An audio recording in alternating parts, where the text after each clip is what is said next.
Happy to be here. Yo, this been a long time coming, cause like I've been knowing you for a minute. I got cool with you, the last couple years. But I'm gonna go back real quick before we get started. I remember I was at Dillard, right? I was there before you came to Dillard, and I was hearing about you while you was in high school. Oh man, that's. I swear to God, I was like, but I kept hearing shit. And I'm like, Morg, what is this? You know what I'm saying? I think I had some partners around your age that was in high school too, but. Yeah. By the time you came on the campus, that was my senior year. So you came very, very popular. So with that being said, I want to ask you, you got into event planning, throwing parties, all type of things. I want to ask, what's been like the biggest challenge for you over the years with this profession you chose? I think the biggest challenge, like for anybody, would be just getting over those obstacles, I guess, that I'm faced with, being like a female, also being black. I know it's like cliche kind of thing, but I deal with those issues in this entertainment industry by being male dominated, and a lot of things are politics. So I think that's what I've really just been learning, to deal with those things professionally and also respectfully. And I think that's the main like obstacle. I feel like, damn, I've really gotten so far with this in this industry and overcame like all those stereotypes. People really trying to box me in a situation. It's just finding different things in my own lane and really sticking to it and staying consistent that helped me through those hard times. Right. So when would you say you really felt like you started taking what you're doing serious? Like around what age? Actually about probably like 3 years ago. I've been doing this, like you said, I've been doing this since high school, and I didn't really take it as serious as I do now. Meaning as far as having my business in order. Right. I tell people all the time, the way I went through this situation was kind of backwards. It was backwards. If I could go back and do it, I would do it. I would start where I am now and then kind of move forward that way. Right. Which means like I would do my business first, handle my little things like LLCs, website, that sort of thing, footage, making sure everywhere I go, I'm creating that content and building that brand. So I think, like I said, 3 years ago is when I really took it like serious. Like, okay, I need a website, I need an LLC, I need to start recording my revenue, I need to start recording my expenses, I need to start documenting who I'm meeting, meetings I'm going to, just different things like that, creating that content, creating that brand. And I think that's when everybody like, okay, I see Morg W Productions, right. And that's where it came about, and that's how I am who I am today.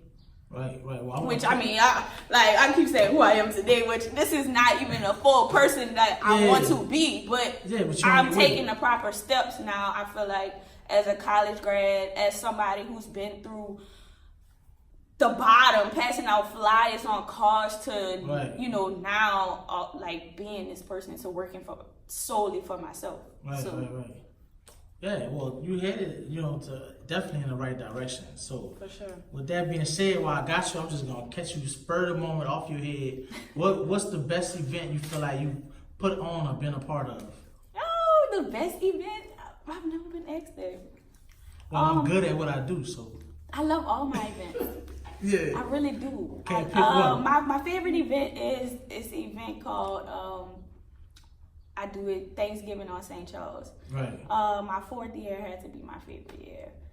It's just the ambiance of the event. I feel like that just makes the event special. Right. You know what I'm saying? So that's just the energy. It's not nothing really extraordinary about the event. It was just the energy. It was the love everybody was showing. They had other events they could have went to, and they chose to come to mine. Right. It just was a special type of night, and it was just high energy. That's all I could say. So that has to be probably my favorite event. And I done been around celebrities and everything, but I chose that one, like I said, just that higher energy. And anybody who's there to experience a TOSC just understands, like, that's my favorite event series ever. Right. So it's over with now, but I'm sure I'm gonna come up with different event series that's gonna be cool too. Right. I'm sure you will also. So look, I want to touch on this you know, because I pay attention to, you know, your brand and things you do in the city. You do a lot of community service work also in New Orleans. Can you just talk a little bit about why that's so important to you? Well, I started doing my community service once, like I said, probably like about 2 years ago. Once I knew that I'm on to something, I actually have a business, I'm actually successful, I want to give back to my own community. I feel like a lot of people don't look at New Orleans East as if it's like an important part of New Orleans, and it's where I'm from, so it's dear and near to my heart. So I have to implement it in some kind of way. So it's like I'm not doing events out there, so in New Orleans East. So I want to do my community events out there because I want to give back to those kids who is just like me, going to the same schools I went to, hanging out in the same neighborhoods, spending money in the same stores. I want to be able to give back to them so that they can give back to their community and love their community how I feel about it. So I just don't want them to feel like I forgot about them as well. So that's why my back to school giveaway is there.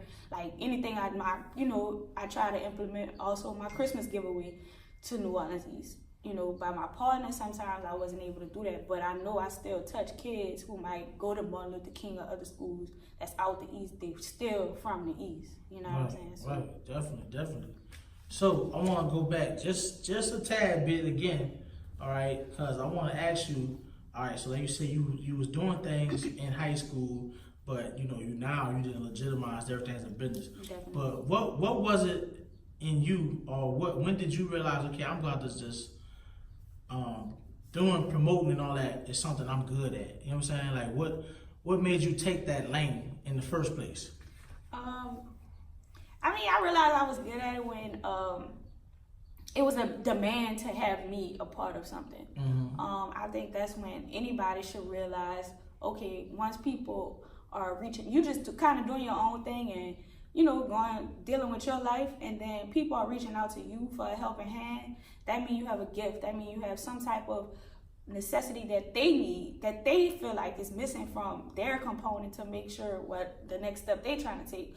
So I realized how many, you know, people were reaching out to me, and it's like, man, I'm looking up to you doing this and this and this, and you reaching out to me for this sort of help. So I'm like, and I'm willing to learn. So I'm like, it's something I'm really not realizing I'm already doing. It just took me to the next level to understand like that I can do that in a bigger, you know, perspective. Right. So you kind of just touched on my next question. And you talked on a little bit about it earlier, how, you know, you basically in the entertainment industry was real male dominated, things like that. Yeah. And you said, you know, people was reaching out to you saying, you know, I can use your help with this or that.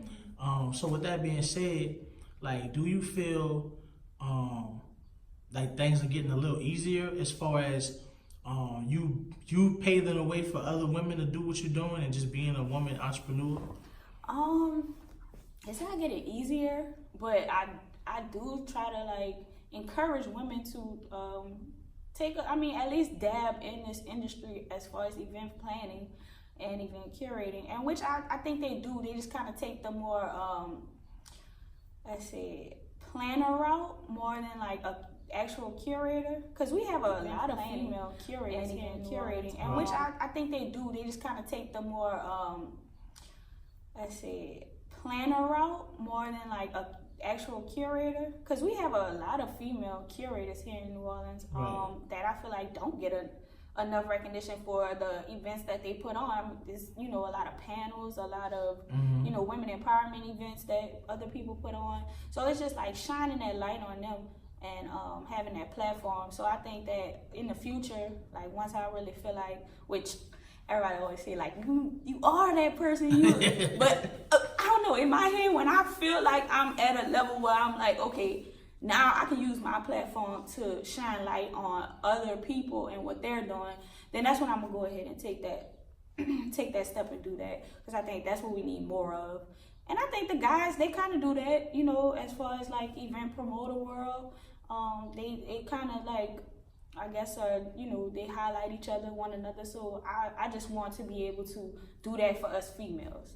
And then maybe for sure, if power is in numbers, you know, because if it's just me, okay, they're not going to probably respect as much as if it's 3 or 4 of us. Then they like, dang, all these they bringing the whole city out. So it's like, I definitely encourage more females to do what I'm doing, because I mean, it's just gonna make everything that much easier, like you said. Right, so, right.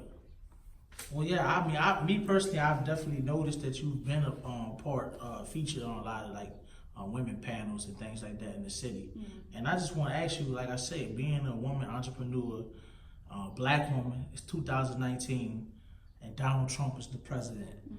Mm-hmm. With all that being said, like, just tell me briefly, like, how you feel, like, when certain things are said by the president, and just, I don't know, it seems like there's a good movement going on with women, you know what I'm saying? Like, are you feeding off of that, or does anything, like, where people kind of, like the president saying stupid remarks to women and stuff, do you feed off any of that and be like, hey, I'm going to use that to fuel what I do? I kind of try to not focus on what's going on too much in the outside world, because that will definitely defer, like, whatever you have in your mind, like, you will go and hear 3,000 other opinions, and you will start to second guess and question yourself and question your purpose. So I just try to really just not focus on, especially Donald Trump and what he have going on. Right. But I do look at things, and I like to understand. I'm an understanding person, so I try to understand everybody's opinion, but I don't try to let that alter, like, how I feel about certain things or where I'm going, because it ultimately is not going to stop what I have going on, or it's not going to make me want to go harder. I just already want to go hard for certain things that I'm trying to do. So it's like, whatever anybody's saying is not going to really affect, like, it's kind of like you hitting a glass wall, like a glass wall sort of thing. It's like, you can see inside of my world, but a lot of the times it's like, anything that's going on, I try to just still stay focused on what's going on my purpose. So that's all. Right, right. That's so, where I'm at. With that being said, like you say, you can see a little bit into your world, and like, I guess people who don't know you personally, they gotta base things off of social media, right? Yeah. So I gotta ask about that. You know what I'm saying? I gotta ask, how does one like yourself balance what you decide to show, like your personal life and your business, like, cause you branding yourself constantly. Yeah. What do you just like? How do you defer the two when it comes to social media and just growing up basically in social media right now? Right, it's a different world for me. Social media, I'm still learning it.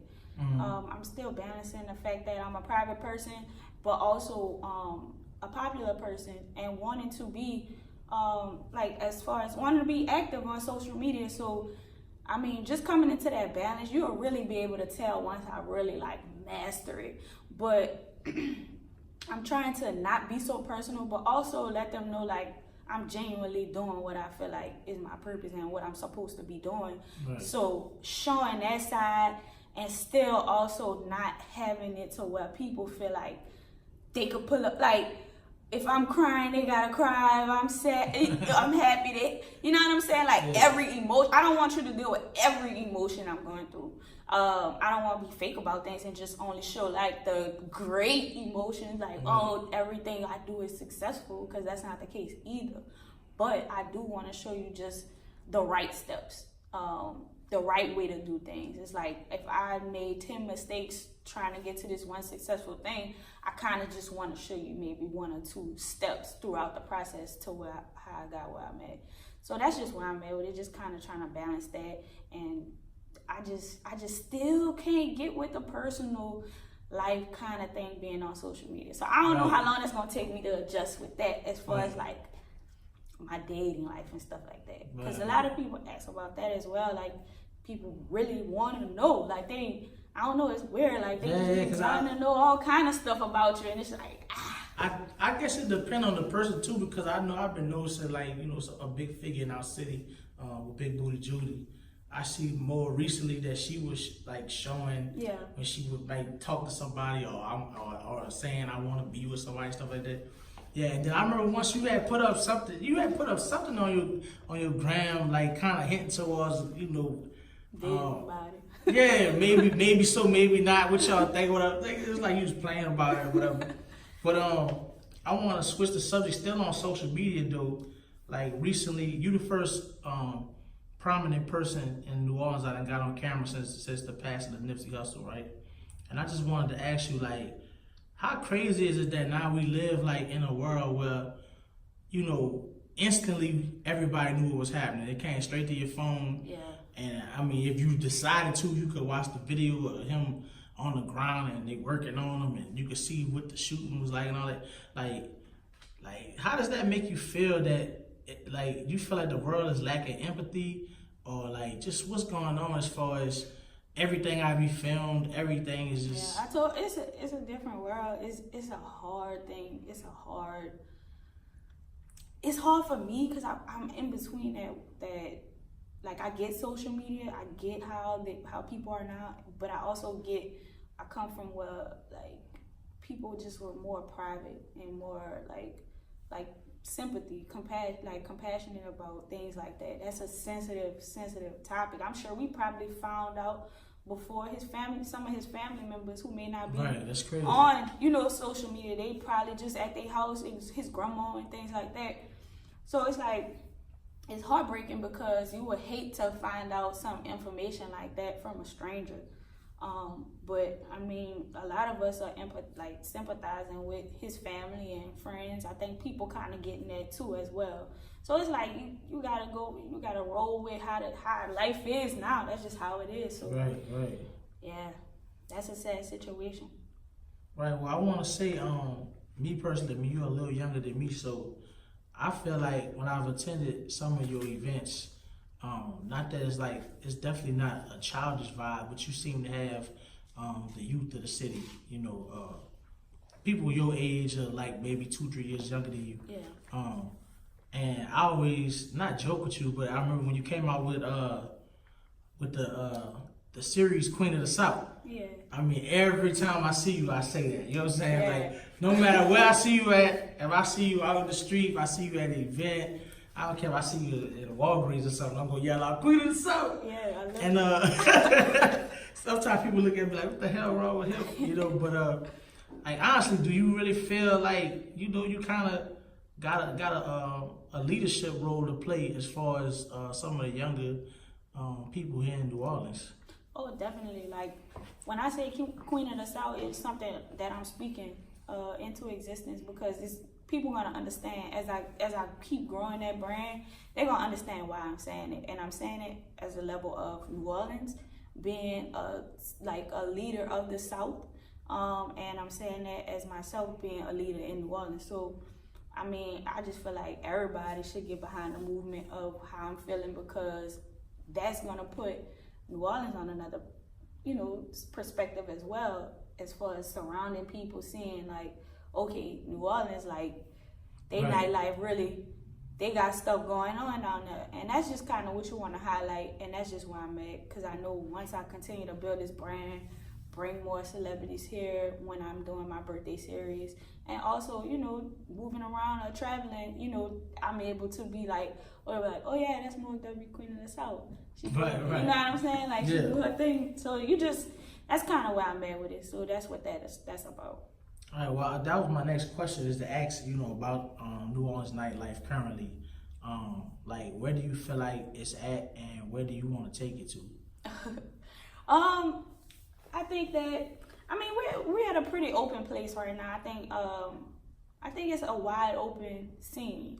A lot of people not really focusing on nightlife right now. So I think that it's time for the younger generation to come and kind of intertwine with what maybe the older the people have going on. I think that's what we lacking mostly. They're not really recognizing the younger guys and females who we have that's doing consistent events and things like that. So once we all kind of intertwine and get everything going, I think that's where we're gonna really make our mark and be able to stand up against nightlife around the world. Because right now we just kind of lacking behind. I don't think nobody really taking it too serious. My main thing right now is that I'm just staying consistent. I don't really want. My thing was always that I don't want to not be doing the event. I always want to make sure that New Orleans have something going on. Whether you attend my events or not, You know what I'm saying? I'm consistently doing 500 plus people a month. So it's like an event. Right. You know what I'm saying? So it's like, whether you like it or not, that's what I'm doing. And I don't really know too many other people that's doing that if it's not a holiday or if it's not, you know what I'm saying, right. Something special going on. So I do try to keep that vibrant. I just think that our culture is kind of shifting more towards like bars and relaxed lounges type of thing. And that's what the city wants.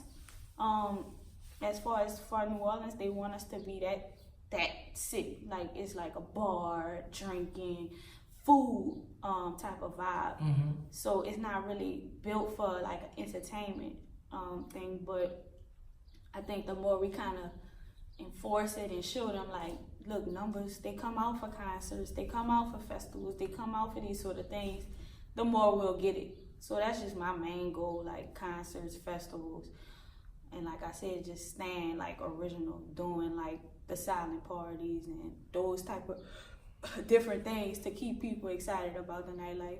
Right. Well, I want to ask you, just while I have you here, you've traveled, you've partied in several places. Mm-hmm. What's your favorite place to party outside of New Orleans? Miami. I kind of figured you said that. Yeah. You seem like Miami. Miami, because they're close to New Orleans, they know what's going on. They pay attention to people. So they show me a lot of love there. Pretty much every club I go to. Right. Live on Sundays, Studio 23, like, yeah, I love it. Right. It's top tier. Well, you brought up the silent parties. I wanted to ask you about that. What was it that made you want to start doing that and implementing that into your business? Well, it's crazy because I wasn't even thinking about it a few years ago, and a friend of mine who I graduated with, she introduced me to a guy who was like, yeah, he's starting a headphone company.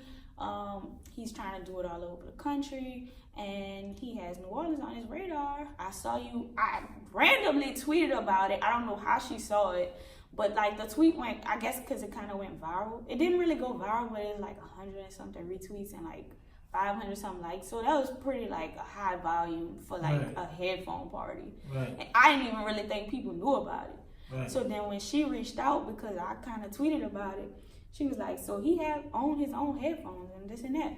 So once we kind of chopped it up, he was like mad cool. He came down here. He was telling me how he just kicking off his business, which he's crazy. You know, my partner is like making crazy deals right now with the headphones. But for me to be over the whole southern region, as far as Louisiana, like, it's just a blessing.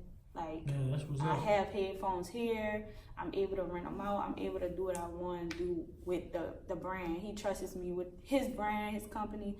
So I'm just doing what I have to do on my end and keeping the bookings going and keeping everything going with it. Yeah, I saw you post something about the Time Joiner or something with a cruise or something. What that was about? So we just locked in a 7-day cruise with Time Joiner. They're gonna do this official silent party on there. So they're just gonna do it one night or whatever. So that's just, that in itself is huge because it's so many lanes. You know, people can use the headphones. We trying to implement it in Sweet 16s. You know, high schools, colleges, any like corporate events, anything that's like you trying to be different. You know, it's a Bluetooth party. It's different. Right. So we just really trying to get that word out there with it like that.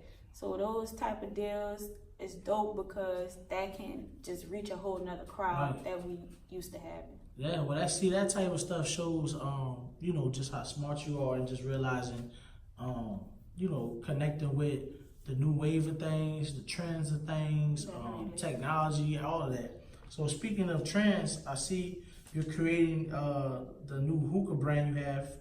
It's Florida Hookah. Yes. Talk a little bit about how did that come about and what we can expect from that brand. So Florida Hookah is my newest baby. Mm-hmm. So I'm kind of just still planning everything out. I don't really want to speak too much about it because I don't want to, you know. Nobody jack you? Not jack me, but like jinx the situation. Yeah, but it's done. Yeah. Everything is done. Like, you know, initially it's a catering company to where like private events, same just as the headphones. We kind of wanted to do the private event type of thing, festivals, just reaching out to different people, getting the hookahs involved in different situations. But now I came upon a situation where I partner with a few people and we're gonna get a spot. So I mean, one thing I'm preparing for, just really open the door for another opportunity that's now about to happen. So now I'm gonna officially have a hookah lounge and a patio and bar. So I mean, I'm just really excited about that. Oh, you are? Is that exclusive I'm getting right there? Yeah, Anybody else know about that? That's exclusive. See, that's what we do at My Hell of a Life TV. We get the exclusives. That is the exclusive right there. Yeah, that's what's up. So, I'm happy for you. You know what I'm saying? Congratulations on that. Thank you. So the last question I'm gonna ask you, I mean, obviously you have an entrepreneur spirit and heart and all of that. Can you just tell me where do you think that comes from? Like, is that inspired by someone in your family or whatever? Like, what makes you want to be an entrepreneur? I think it has a lot to do with myself, but also my family as well. Everybody, my mom didn't graduate high school. She ran a successful business for 15 years.